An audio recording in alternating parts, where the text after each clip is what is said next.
शादी में आई चुड़ैल। पन्नपुर नाम के एक गांव में शादी चल रही होती है। वाह, मजा आ गया फूफा जी।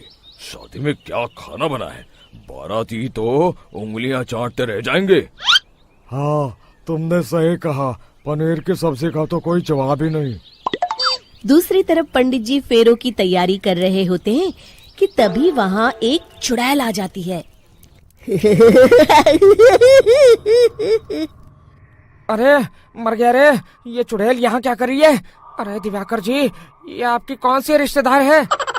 अरे मुझे क्या पता, क्या भाग्यवान, कहीं ये तुम्हारे मायके से तो नहीं आई है।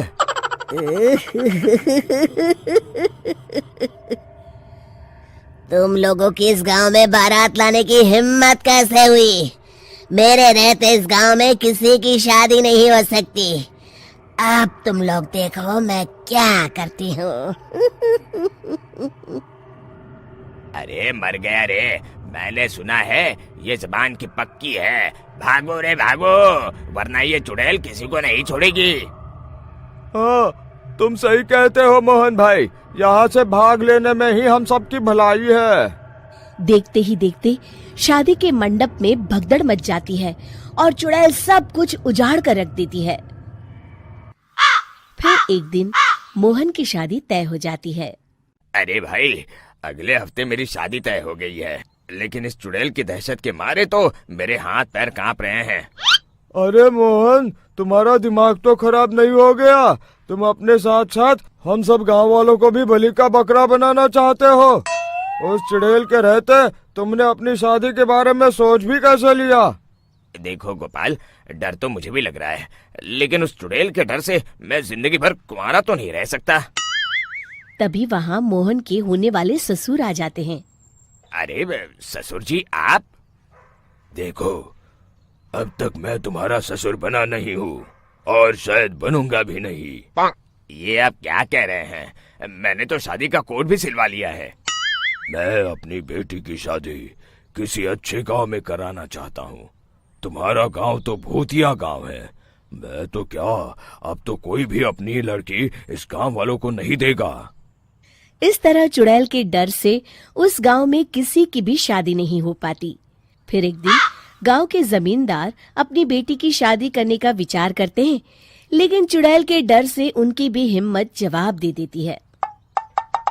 अगर मेरी बेटी की शादी तय समय से नहीं हुई तो मेरी नाक कट जाएगी।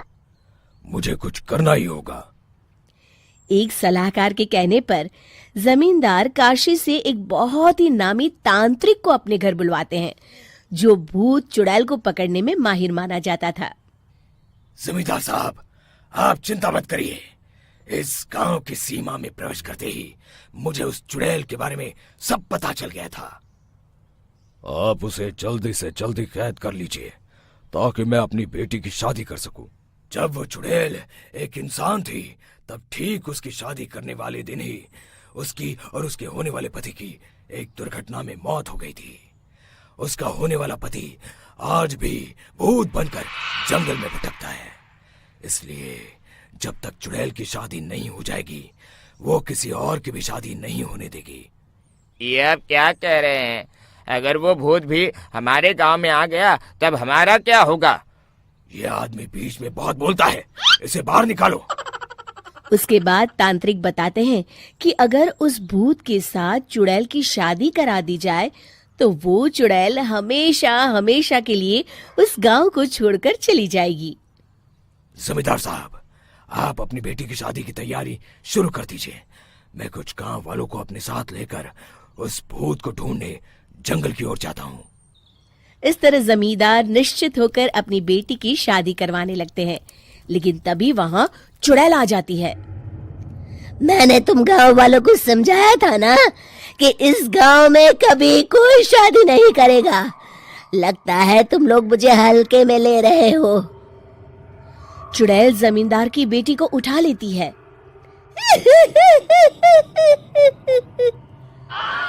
अब देखती हूँ बिना दुल्हन के तुम लोग शादी कैसे करोगे। मैं इसे अपने साथ ले जा रही हूँ। छोड़ मुझे, पिताजी, मुझे बचाइए। अरे कोई मेरी बेटी को बचाओ। तभी तांत्रिक उस भूत को लेकर वहां पहुंचता है। अरे भाग्यवान, रुको, इन मासूमों को परेशान मत करो, मैं आ गया हूँ, अब तुम मेरे साथ चलो। चुड़ैल बहुत खुश हो जाती है।